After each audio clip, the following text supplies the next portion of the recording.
ನಮಸ್ತೆ ಕರುನಾಡು ಆಧುನಿಕ ಕನ್ನಡ ಸಾಹಿತ್ಯದ ಕಾದಂಬರಿಕಾರರಾದ ಅಕ್ಷರ ಮಾಂತ್ರಿಕ ಎಸ್.ಎಲ್. ಭೈರಪ್ಪ ಅಥವಾ ಸಂತೇಶಿವರ ಲಿಂಗಯ್ಯ ಭೈರಪ್ಪರವರು ರಾಮಾಯಣ, ಮಹಾಭಾರತ ಹಾಗೂ ಭಾರತೀಯ ಸಂಸ್ಕೃತಿಯನ್ನೇ ಕಥಾವಸ್ತುವಾಗಿ ತೆಗೆದುಕೊಂಡು ವಿಶಿಷ್ಟ ಶೈಲಿಯ ಬರವಣಿಗೆಯ ಮೂಲಕ ಕನ್ನಡ ಸಾಹಿತ್ಯ ಕಂಡಂತಹ ಶ್ರೇಷ್ಠ ಕಾದಂಬರಿಕಾರರಲ್ಲಿ ಒಬ್ಬರಾಗಿದ್ದಾರೆ. ಹಾಸನ ಜಿಲ್ಲೆಯ ಚನ್ನರಾಯಪಟ್ಟಣದ ಸಂತೇಶಿವರದಲ್ಲಿ ಲಿಂಗಯ್ಯ ಗೌರಮ್ಮ ದಂಪತಿಗೆ 1931ರಲ್ಲಿ ಜನಿಸಿದ ಎಸ್.ಎಲ್. ಭೈರಪ್ಪನವರ 5ನೇ ವಯಸ್ಸಿನಲ್ಲಿ ಅವರ ತಾಯಿ ಮತ್ತು ಸಹೋದರರು ಪ್ಲೇಗ್ ರೋಗಕ್ಕೆ ತುತ್ತಾಗಿ ಮರಣ ಹೊಂದಿದ ನಂತರ ಅವರ ಬದುಕು ಹೋರಾಟದ ಹಾದಿಯಲ್ಲಿ ಮುಂದುವರಿಯಿತು.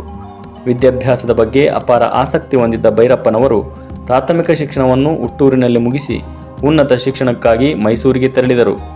ಮೈಸೂರಿನಲ್ಲಿ ವಿದ್ಯಾರ್ಥಿ ನಿಲಯ ಮತ್ತು ವಾರಾನ್ನ ಪದ್ಧತಿಯ ಆಶ್ರಯದಿಂದ ಕಷ್ಟಪಟ್ಟು ವಿದ್ಯಾಭ್ಯಾಸ ಮಾಡಿದರು. ಮಹಾರಾಜ ಕಾಲೇಜಿನಲ್ಲಿ ತತ್ವಶಾಸ್ತ್ರದಲ್ಲಿ BA ಆನರ್ಸ್ ಮತ್ತು MA ಪದವಿಗಳಲ್ಲಿ ಚಿನ್ನದ ಪದಕ ಪಡೆದು ಯಶಸ್ಸಿನ ಮೊದಲ ಹೆಜ್ಜೆ ಇಟ್ಟರು. ಬಳಿಕ ಬರೋಡಾದ ಮಹಾರಾಜ ಸಯ್ಯಾಜಿರಾವ್ ವಿಶ್ವವಿದ್ಯಾಲಯದಿಂದ ಸತ್ಯ ಮತ್ತು ಸೌಂದರ್ಯ ಎಂಬ ವಿಷಯದ ಕುರಿತು ಪ್ರಬಂಧ ಬರೆದು ಡಾಕ್ಟರೇಟ್ ಪದವಿ ಪಡೆದರು. ವಿದ್ಯಾಭ್ಯಾಸದ ನಂತರ ಭೈರಪ್ಪನವರು ಹುಬ್ಬಳ್ಳಿ, ಗುಜರಾತ್ ಮತ್ತು ದೆಹಲಿಯ ವಿವಿಧ ಕಾಲೇಜುಗಳಲ್ಲಿ ಉಪನ್ಯಾಸಕರಾಗಿ ಸೇವೆ ಸಲ್ಲಿಸಿದರು. ಬಳಿಕ ಮೈಸೂರಿನ ಪ್ರಾದೇಶಿಕ ಶಿಕ್ಷಣ ಸಂಸ್ಥೆಯಲ್ಲಿ ತತ್ವಶಾಸ್ತ್ರ ಪ್ರಾಧ್ಯಾಪಕರಾಗಿ ಕೆಲಸ ಮಾಡಿ 1991ರಲ್ಲಿ ನಿವೃತ್ತರಾದರು. ಈ ವೃತ್ತಿ ಜೀವನದ ನಡುವೆಯೇ ಅವರು ಕನ್ನಡ ಸಾಹಿತ್ಯದ ದಿಕ್ಕನ್ನೇ ಬದಲಿಸುವಂತಹ ಕಾದಂಬರಿಗಳನ್ನು ಬರೆಯಲು ಪ್ರಾರಂಭಿಸಿದರು. ಎಸ್.ಎಲ್. ಭೈರಪ್ಪ ಅವರ ಕಾದಂಬರಿಗಳು ಕೇವಲ ಕಥೆಗಳಲ್ಲ, ಬದಲಿಗೆ ಅವು ಸಮಾಜ, ಸಂಸ್ಕೃತಿ ಮತ್ತು ಮಾನವ ಸಂಬಂಧಗಳ ಕುರಿತ ಆಳವಾದ ಚಿಂತನೆಗಳನ್ನು ಒಳಗೊಂಡ ತತ್ವಶಾಸ್ತ್ರದ ಅಧ್ಯಯನಗಳು. ಅವರ ಕೃತಿಗಳು ಸಾಮಾಜಿಕ ಸಂಘರ್ಷ, ಮಾನವನ ಮನಃಶಾಸ್ತ್ರ, ಪುರಾಣ ಮತ್ತು ಆಧುನಿಕತೆಯ ನಡುವಿನ ಸಂಘರ್ಷವನ್ನು ಸೂಕ್ಷ್ಮವಾಗಿ ವಿಶ್ಲೇಷಿಸುತ್ತವೆ.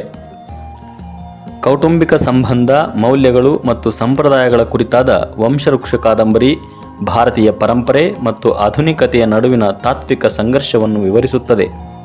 ಗೃಹಭಂಗ ಎಂಬ ಕಾದಂಬರಿ ಗ್ರಾಮೀಣ ಬದುಕಿನ ವಾಸ್ತವ ಕಷ್ಟಗಳು ಮತ್ತು ಮಾನವ ಸಂಬಂಧಗಳ ಸೂಕ್ಷ್ಮತೆಯನ್ನು ಬಿಚ್ಚಿಟ್ಟ ಕೃತಿ. ಇದು ಬಡತನ ಮತ್ತು ಸಂಪ್ರದಾಯಗಳು ಒಂದು ಕುಟುಂಬವನ್ನು ಹೇಗೆ ಒಡೆಯಬಹುದು ಎಂಬುದನ್ನು ಚಿತ್ರಿಸುತ್ತದೆ. ಜಾತಿ ಪದ್ಧತಿ ಮತ್ತು ಪ್ರೀತಿಯ ನಡುವಿನ ಸಂಘರ್ಷವನ್ನು ಎತ್ತಿ ಹಿಡಿಯುವ ವಸ್ತುವಾಧಾರಿತ ದಾಟು ಕಾದಂಬರಿ ಸಮಾಜದ ಜಾತಿ ಆಧಾರಿತ ತಡೆಗೋಡೆಗಳನ್ನು ದಾಟುವ ಮಾನವನ ಹೋರಾಟವನ್ನು ವಿವರಿಸುತ್ತದೆ.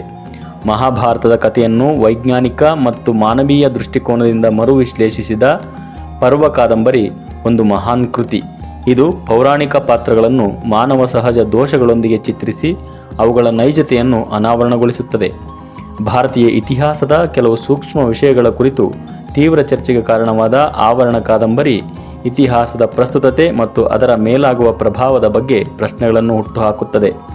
ಮಂದ್ರ, ಸಾರ್ಥ, ಯಾನ, ಉತ್ತರಾಖಂಡ ಸೇರಿದಂತೆ ಅವರ ಹಲವು ಕೃತಿಗಳಲ್ಲಿ ಭಾರತೀಯ ಸಂಸ್ಕೃತಿ ಮತ್ತು ಪರಂಪರೆಗಳು ಪ್ರಸ್ತುತ ಜಗತ್ತಿನ ವಾಸ್ತವತೆಯಲ್ಲಿ ಅನುಭವಿಸುತ್ತಿರುವ ಸಂಘರ್ಷದ ಕುರಿತು ವಿವರಿಸಿದ್ದಾರೆ.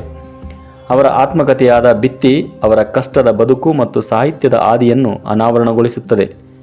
ಇವರ ಹಲವು ಕೃತಿಗಳು ಇಂಗ್ಲಿಷ್, ಹಿಂದಿ, ಮರಾಠಿ ಸೇರಿದಂತೆ ವಿವಿಧ ಭಾಷೆಗಳಿಗೆ ಅನುವಾದಗೊಂಡಿರುವುದು ಇವರ ಕಾದಂಬರಿಗಳ ಶ್ರೇಷ್ಠತೆಯನ್ನು ತಿಳಿಸುತ್ತದೆ. ಅವರ ದಾಟು ಕಾದಂಬರಿಗೆ 1975ರಲ್ಲಿ ಕೇಂದ್ರ ಸಾಹಿತ್ಯ ಅಕಾಡೆಮಿ ಪ್ರಶಸ್ತಿ, ಮಂದ್ರ ಕಾದಂಬರಿಗೆ 2010ರಲ್ಲಿ ಸರಸ್ವತಿ ಸಮ್ಮಾನ, ಹಂಪಿ ಕನ್ನಡ ವಿಶ್ವವಿದ್ಯಾಲಯದಿಂದ 2011ರಲ್ಲಿ ನಾಡೋಜ ಪ್ರಶಸ್ತಿ, ಕನ್ನಡ ಸಾಹಿತ್ಯಕ್ಕೆ ನೀಡಿದ ಮಹತ್ತರ ಕೊಡುಗೆಗಾಗಿ 2005ರಲ್ಲಿ ಪಂಪ ಪ್ರಶಸ್ತಿ, ಭಾರತ ಸರ್ಕಾರದಿಂದ 2016ರಲ್ಲಿ ಪದ್ಮಶ್ರೀ ಮತ್ತು 2023ರಲ್ಲಿ ಪದ್ಮಭೂಷಣ ಪ್ರಶಸ್ತಿಗಳನ್ನು ನೀಡಿ ಗೌರವಿಸಲಾಗಿದೆ. ವಂಶವೃಕ್ಷ ಮತ್ತು ತಬ್ಬಲಿಯು ನೀನಾದೆ ಮಗನೇ ಕೃತಿಗಳು ಗಿರೀಶ್ ಕಾರ್ನಾಡ್ ಮತ್ತು BV ಕಾರಂತರ ನಿರ್ದೇಶನದಲ್ಲಿ ಚಲನಚಿತ್ರಗಳಾಗಿ ರಾಷ್ಟ್ರ ಪ್ರಶಸ್ತಿ ಪಡೆದಿವೆ. ಗೃಹಭಂಗ ಕಾದಂಬರಿ ಧಾರಾವಾಹಿಯಾಗಿ, ಮತದಾನ ಮತ್ತು ನಾಯಿ ನೆರಳು ಚಿತ್ರಗಳಾಗಿ ತೆರೆಗೆ ಬಂದಿವೆ.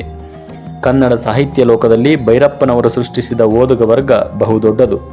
ಅವರ ಬರಹಗಳು ಚಿಂತನೆಯ ಪ್ರವಾಹವನ್ನು ಹುಟ್ಟುಹಾಕಿದವು. ಅವರ ಕೃತಿಗಳು ಪ್ರಶ್ನೆಗಳನ್ನು ಕೇಳಲು, ಆಲೋಚಿಸಲು ಮತ್ತು ಸತ್ಯವನ್ನು ಹುಡುಕಲು ಪ್ರೇರೇಪಿಸುತ್ತವೆ. ಕರ್ನಾಟಕದ ಒಂದು ಧೀಮಂತ ಸಾಹಿತ್ಯದ ಧ್ವನಿಯಾಗಿ ಅವರ ಕೃತಿಗಳು ಸದಾ ನಮ್ಮ ನಡುವೆ ಜೀವಂತವಾಗಿರುತ್ತವೆ. ಕನ್ನಡ ಸಾಹಿತ್ಯಕ್ಕೆ ಅವರ ಕೊಡುಗೆ ಅಸಾಧಾರಣ. ಇದಿಷ್ಟು ಭೈರಪ್ಪನವರ ಕುರಿತ ಸಂಕ್ಷಿಪ್ತ ವಿವರ. ಮುಂದಿನ ವಿಡಿಯೋದಲ್ಲಿ ಭೇಟಿಯಾಗೋಣ. ಧನ್ಯವಾದಗಳು.